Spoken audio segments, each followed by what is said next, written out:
खुलुमबाय गोजोन फुंबिलिनि बयनिसिमबो गाहाम हामलायनायखौ जासिहरनाय थाबाय। आं सिबिरानि ब्रह्म। आसा खालामो नोंथांमोनहा गासैबो मोजाङैनो दङ। नोंथांमोननि थाखाय आं गोदान मोनसे भिडिअ लानानै फैबावबाय। अन्नानै भिडिअखौ जोबजासिम नायलांदो। दिनै फिन आसामाव अमित शाह बिथाङा दावबायफैगोन।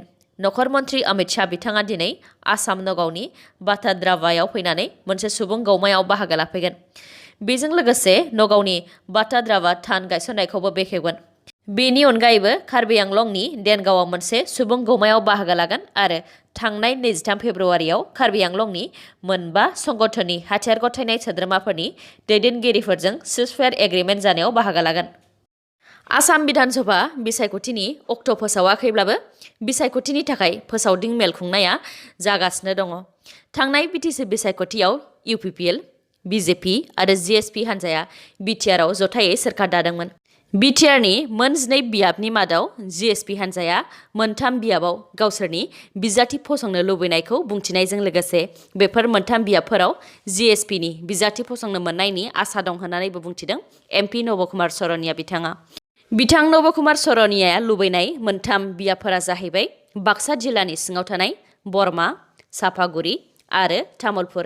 बेनि अनगायैबो सरनिया बिथाङा बुंथिबावदों दि बिथाङा दा बिटिसि बिसायख'थिनि उनाव एलायन्स जानानै बिटिसि सोरखारनि बाहागो जानो हादों। बेबायदिनो आसाम सोरखारनिबो बाहागो जानो हायोब्ला मोजांसिन जागोन आरो जिएसपि हान्जानिफ्राय सासे मन्त्रि होनो हायोब्ला बिथांमोननि रायजोफोरनि थाखाय मोजां खामानि मावनो हागोन होननानैबो बुंथिदों एमपि सरनिया बिथाङा। ओनसोलाव फिन कर'ना भाइरासआ साग्लोबफैफिनगोन नामा? दासान्दि रायजोआव कभिड-19नि केसखौ एसे बांफिननाय नुनो मोन्दों। क'क्राझारनि सिआइटिनि 7 फरायसाफोरनाव मैया कभिड-19 पजिटिभ मोन्दों। बिथांमोनहा बुंथिनाय बायदिब्ला बिथांमोननि हस्टेलाव गासै 1000निबो बांसिन फरायसाफोर दङ आरो बेनि मादाव सा 150 फरायसाफोरा क'क्राझारनि आरएनबि सिभिल हस्पिटालाव कभिड-19 टेस्ट खालामजानो फैदोंमोन। नाथाय समनि आंखालाव सा 50 फरायसाफोरखौल' कभिड-19 टेस्ट खालामनाय जादोंमोन आरो बे सा 50 फरायसाफोरनि मादाव 7नावनो कभिड-19 पजिटिभ मोननाय जादों। सा 50नि मादाव 7नावनो कभिड-19 पजिटिभ मोननायाव फरायसाफोरा गिखांदों आरो बेबायदिब्ला आद्रा थाबावनाय फरायसाफोरनावबो कभिड-19 पजिटिभ मोनबावनो हागौ होननानै सन्देह खालामदों। बिथांमोनहा फोरमायनाय बायदिब्ला बिथांमोननि हस्टेलाव 1000निबो बांसिन फरायसाफोर दङ आरो माखासे फरायसाफोरनाव कभिड-19नि सिम्पटमबो नुनाय जादों।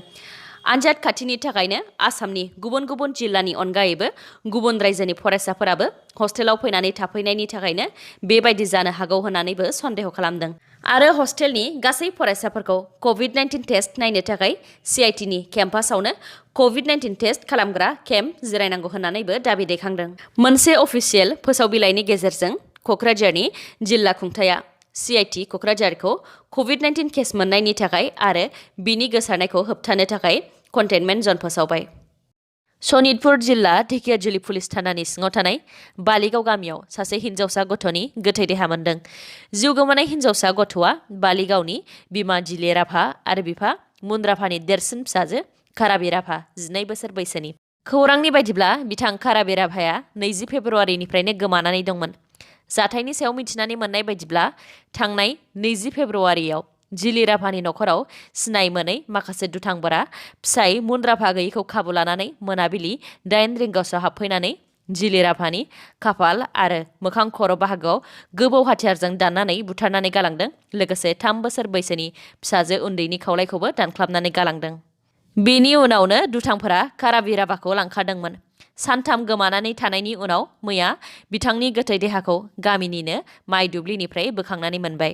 बिथां काराबि राभानि गोथै देहाखौ दा पस्टमर्टेमनि थाखाय दैथायहरनाय जाबाय। बे जाथायनि सायाव पुलिसआ दासिमबो रावखौबो हमनो हाथ'नाय जायाखै आरो नायबिजिरनाय खामानिखौ मावगासिनो दङ। गुबुन फारसेथिं दुथां सुबुंफोरा बे हिन्जावखौ जिनाहारि खालामनानै बुथारनानै गालांदों होननानै ओनसोलनि रायजो राजाफ्रा अजद दैखांदों। बिनि सायाव खुंथायखौ गोख्रों नायबिजिरनायनि गेजेरजों दायनिगिरिफोरखौ फासिनि साजा होनांगौ होननानै रायजो राजाफ्रा दाबि दैखांदों। भिडिअखौ जोबजासिम नायलांदो। लोगोसे नोंथाङा दासिमबो आंनि चेनेलखौ साबस्क्राइब खालामाखैबा अन्नानै साबस्क्राइब खालामदो। लोगोसे बेल आइकनखौबो क्लिक खालामदो जाहाथे गोदान गोदान भिडिअ लानानै आं फैयोबा नोंथांनाव सिगांग्रो नटिफिकेसन सौहैयो।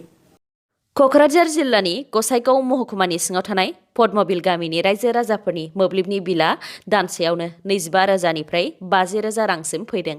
ओनसोलनि रायजो राजाफोरा बुंथिनाय बायदिब्ला थांनाय दानथामनि सिगां बिल फैनाया थिगैनो दंमोन। बाहायनायनि सायाव नायनानै दानसेयाव 150निफ्राय 500 रांसिम फैदोंमोन। नाथाय थांनाय दानथामनिफ्रायनो दानसेयावनो 25,000निफ्राय 50,000 रांसिमबो मोब्लिबनि बिल फैदों। बेबायदि फैथावि बिल फैनायखौ लानानै रायजो राजाफ्रा गिखांनाय मोन्दों आरो बेनि सायाव दुखु मोननाय फोरमायदों। मख'नो गोनांदि नखरसेयाव मोब्लिब बाहायनायनि मुङाव दानसेयाव 25,000निफ्राय 50,000 रांसिम बिल फैनायखौ लानानै सोरखारा नायबिजिरनांगौ होननानै गसाइगाव हालामनि रायजो राजाफ्रा दाबि दैखांदों। मुलुगनि देरसिन क्रिकेट स्टेडियाम सरदार पाटेल स्टेडियामनि मुंखौ सोलायनानै नरेन्द्र मदि स्टेडियाम मुं होनाय जाबाय। मुलुगनि देरसिन क्रिकेट स्टेडियामा गुजरातनि अहमदाबादाव दङ आरो बेयाव खेबसेयैनो 1,10,000 नायगिरिफोरा जिरायनानै नायनो हानायनि सुबिदा दङ। बे स्टेडियामा 63 एकर्स गुवाराव बानायजानाय आरो 800 कौटि रांनि बानायनाय जादोंमोन। मुलुगनि देरसिन क्रिकेट स्टेडियाम नरेन्द्र मदि स्टेडियामखौ मैया बुधबारखालि हादोरगिरि रामनाथ क'विन्द बिथाङा बेखेवनानै होबाय। इउनियन केबिनेटआ पुडुचेरीआव प्रेसिडेन्ट रुल होनो थाखाय गनायथि होबाय। थांनाय 22 फेब्रुआरि समबाराव पुडुचेरीनि chief minister V Narayanasamy बिथाङा एसेम्ब्लियाव मेजरिटि दिन्थिनो हायैनि थाखाय चिफ मिनिस्टारनि मासिखौ एंगारनानै होदोंमोन। पुडुचेरीआव कंग्रेसआ DMKजों एलायन्स जानानै सोरखार दादोंमोन। नाथाय कंग्रेस आरो DMKनि माखासे MLAफोरा बिबान एंगारनायनि उनावनो पुडुचेरीनि कंग्रेस गभर्नमेन्टआ एसेम्ब्लियाव मेजरिटि दिन्थिनो हायाखैमोन आरो मासि एंगारनो गोनां जादोंमोन। वी नारायण सामी बिथाङा चिफ मिनिस्टारनि बिबान एंगारखांनायनि उनावबो रावबो हान्जायानो सोरखार दानो थाखाय मेजरिटि दिन्थिनो हायैयाव पुडुचेरीनि लेफ्टेनेन्ट गभर्नरआ पुडुचेरीआव प्रेसिडेन्ट रुल बानायनो थाखाय खावलायदोंमोन आरो बे खावलायनाय बायदियैनो केबिनेटआ पुडुचेरीआव प्रेसिडेन्ट रुल होनायनि गनायथि होबाय। ससियेल मिडियाखौ गाज्रियै बाहायोब्ला बियो जोबोद गाज्रि आरो बेखौ मोजाङै बाहायनो रोङोब्ला जों बयनिबो थाखाय बियो जोबोद मोजां। बेबायदिनो मुम्बाइनि देशराज मुंनि सासे बैसो जानाय अट' सालायग्रानि दुखुनांथाव जिउ सल'खौ हिउमेन्स अफ बम्बेआ फेसबुक पेजनि गेजेरजों फोसावदोंमोन। बेनि उनावनो बिथां देशराजनि जिउ जारिमिनखौ रायजोफोरा मोजां मोननानै गुबुन गुबुन ससियेल मिडियाफोराव शेयार खालामदोंमोन। ससियेल मिडियायाव फोरमायनाय बायदिब्ला बिथां देशराजनि जिउ जारिमिना जाहैबाय बिथाङा 2 फिसाज्लाजों लोगोसे बिहामजोफोर आरो फिसौफोर दंमोन। फिसाज्ला 2 जिउ गोमाखांनायनि उनाव बैसो जानाय देशराज बिथाङा 2 बिहामजो आरो फिसौफोर गासै 7खौ नायलांनायनि बिबानखौ लानो गोनां जादोंमोन। बिथाङा खुनुरुखुमै अट' सालायनानै नखरखौ सालायोमोन। नाथाय सानसे फिसौजोआ B.Ed फरायनो थाखाय दिल्लीयाव थाहैनायाव बिथांमोनहा गासैबो हा न' फानजोबनानै बिहामजोफोरखौ गामियाव बाहागिफोरनाव दोनहैजोबनानै गावल' मुम्बाइआव थालांनो गोनां जादोंमोन। फिसौजोखौ फोरोंनो थाखाय न' हा फानजोबनानै बोराय बैसोआवबो खस्थ' खालामनायखौ मोजां मोननानै रायजो राजाफ्रा दान होनायाव बिथाङा गासै 24 लाख रां दान मोननो हादों।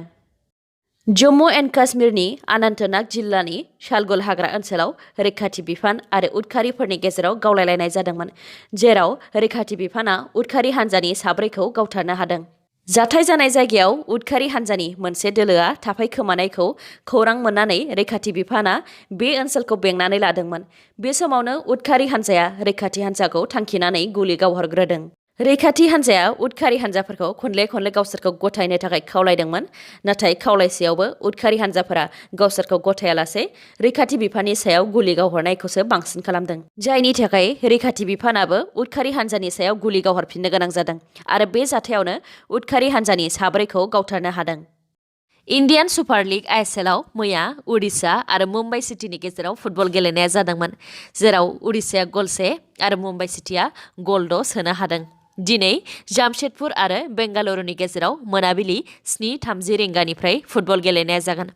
दासान्दि टेबोलनि फारियाव दङ सेथियाव एटिके महन, नैथियाव मुम्बाइ सिटी, थामथियाव गवा, ब्रैथियाव नर्थ इस्ट, बाथियाव हायद्राबाद। दिनैनि भिडिअ'आ एसेनोसै। गाबोन आरो गोदान भिडिअ'जों लोगो मोनफिनबावगोन। नोंथाङा दासिमबो आंनि चेनेलखौ साबस्क्राइब खालामाखैबा अन्नानै साबस्क्राइब खालामदो, लोगोसे लाइक, कमेन्ट आरो शेयार खालामनो दाबाव। गोजोन्थों।